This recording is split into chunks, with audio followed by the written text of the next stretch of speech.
पूरा supreme court पर ये विश्वास है, ये भरोसा है, ये उम्मीद है, ये तवक्का है उनसे कि वो हमें अपना हक देंगे जो हमें कॉन्स्टिट्यूशन में दिया था। कल सुबह ऑनरेबल चीफ जस्टिस और उनके साथ 4 ऑनरेबल जजेस जो हैं वो अपना फैसला सुनाएंगे और हम इंसाफ की उम्मीद लिए बैठे हैं। हम कोई खास ज़्यादा उम्मीद हम लोगों ने नहीं रखी है, क्योंकि हम मानते हैं, जैसे मैंने कहा, कि संस्थाएं जो देश की है वो सब अंडर प्रेशर है। जहाँ तक कल का जो वर्डिक्ट आने वाला है, हम ये मानते हैं कि शायद वो हमारे हक में नहीं हो। अंदाज़ा ही लगाना है तो कल 10 बजे जब जजमेंट आएगी, वर्डिक्ट आएगा, तो उस वक्त पता चलेगा कि क्या है कि कश्मीरियों के हक में है, जम्मू कश्मीर के अवाम के हक में है या उनके खिलाफ है। इस वक्त हम यही कह सकते हैं कि हम 2 महीने में या 4 महीने से इंतज़ार नहीं कर रहे हैं।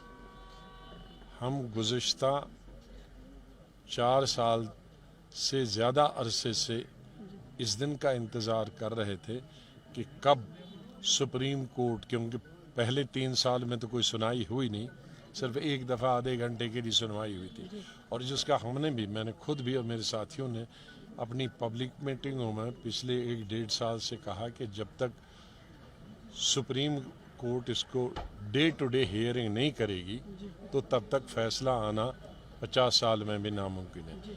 मैं मशकूर हूँ सुप्रीम कोर्ट का कि उन्होंने ऑलमोस्ट कभी कभी डेली बेसिस पे इसकी सुनवाई शुरू की। सब लोगों ने, सरकार ने, दूसरे लोगों ने, इंडिपेंडेंट लोगों ने, जो किसी पार्टी से भी ताल्लुक़ नहीं रखते थे, उन्होंने भी अपनी याचिकाएं, अपनी एप्लीकेशन सुप्रीम कोर्ट की तरफ रुजू किया। और सुप्रीम कोर्ट ने जब से सुनवाई की तब से उन्होंने ज़्यादा समय नहीं लगाया। उनका आभार प्रकट करता हूँ, उनका शुक्रिया अदा करता हूँ।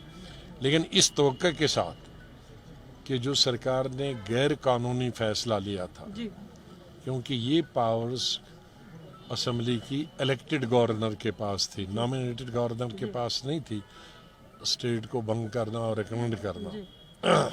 तो उस तरीके से ये अनकॉन्स्टिट्यूशनल है, और बहुत भी कई चीज़ें हैं जिसकी वजह से अनकॉन्स्टिट्यूशनल। तो कॉन्स्टिट्यूशनल और अनकॉन्स्टिट्यूशनल कौन फैसला करेगा, ये सुप्रीम कोर्ट की ही बेंच कर सकता है।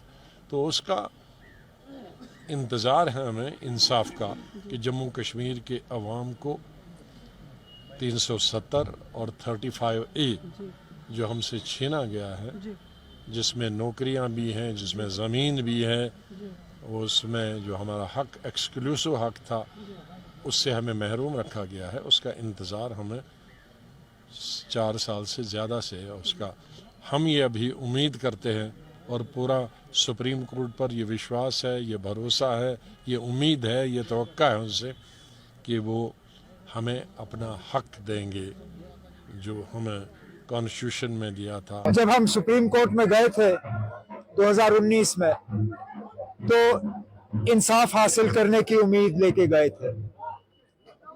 आज भी हमारे जज्बात वही हैं। हमें बेसब्री से इस दिन का इंतजार था। कल सुबह ऑनरेबल चीफ जस्टिस और उनके साथ 4 ऑनरेबल जजेस जो हैं वो अपना फैसला सुनाएंगे और हम इंसाफ की उम्मीद लिए बैठे हैं। देखिए, ऑलमोस्ट जितनी संस्थाएं हैं देश की, वो सब हाईजैक हुई है। अगर आप आज की डेट में देखें, काफ़ी सारे फैसले जो सुप्रीम कोर्ट से आए वो उसी तर्ज में थे जो बीजेपी को पसंद आता। तो हम कोई खास ज़्यादा उम्मीद हम लोगों ने नहीं रखी है, क्योंकि हम मानते हैं, जैसे मैंने कहा, कि संस्थाएं जो देश की है वो सब अंडर प्रेशर है। तो जहाँ तक कल का जो वर्डिक्ट आने वाला है, हम ये मानते हैं कि शायद वो हमारे हक में नहीं हो। लेकिन इतना ज़रूर है, 2024 में जो इंडिया गठबंधन बनेगा, उसमें हम लोग कम से कम जो है स्टेटहुड आपको वापस मिल सकता है। और फिर एक आध बिल हम लोग पास करें असेंबली से, जिसमें 371, हम 370 की को उम्मीद तो नहीं रखते, लेकिन 371 कि आपका लैंड की प्रोटेक्शन एंड आपकी जो जॉब्स की सिक्योरिटी है, ये कम से कम यहाँ के लोगों को मिले। लेकिन जहाँ तक कल का वर्डिक्ट है, इसमें हमने कोई खास ऐसी हमारी उम्मीद हमें नहीं लग रहा कि अगर मेजॉरिटी ऑफ आम कश्मीरी से बात करेंगे तो कोई ऐसी हम लोगों को उम्मीद सुप्रीम कोर्ट से ज़्यादा नहीं है।